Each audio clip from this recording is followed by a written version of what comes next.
ತುಳುನಾಡಿನ ಜನಪದ ಕ್ರೀಡೆ ಕಂಬಳ.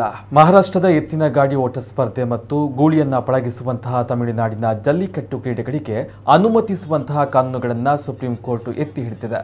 ಕಂಬಳ, ಎತ್ತಿನ ಗಾಡಿ ಓಟ, ಜಲ್ಲಿಕಟ್ಟು ಕ್ರೀಡೆಗಳಿಗೆ ಅನುಮತಿಯನ್ನ ನೀಡುವ ಕಾನೂನುಗಳ ಸಾಂವಿಧಾನಿಕ ಮಾನ್ಯತೆಯನ್ನ ಪ್ರಶ್ನಿಸಿ ಸಲ್ಲಿಸಲಾಗಿದ್ದಂತಹ ಅರ್ಜಿಗಳನ್ನು ಸುಪ್ರೀಂ ಕೋರ್ಟ್ನ ನ್ಯಾಯಮೂರ್ತಿ KM ಜೋಸೆಫ್ ನೇತೃತ್ವದ ನ್ಯಾಯಪೀಠ ನ್ಯಾಯಾಧೀಶ ಅಜಯ್ ರಸ್ತೋಗಿ, ಅನಿರುದ್ಧ ಬೋಸ್, ಋಷಿಕೇಶ್ ರಾಯ್ ಮತ್ತು CT ರವಿಕುಮಾರ್ ಅವರನ್ನು ಒಳಗೊಂಡಂತಹ ಸಂವಿಧಾನ ಪೀಠ ವಜಾಗೊಳಿಸಿದೆ.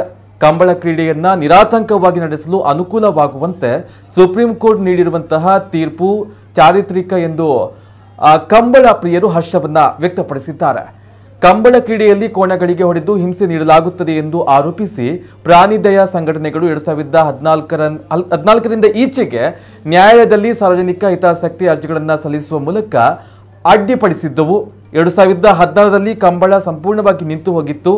ಕಂಬಳ ಆಯೋಜಕರು ಮತ್ತು ಕಂಬಳ ಪ್ರಿಯರು ಕಾನೂನಾತ್ಮಕವಾಗಿ ಹೋರಾಟವನ್ನು ನಡೆಸಿದ್ರು.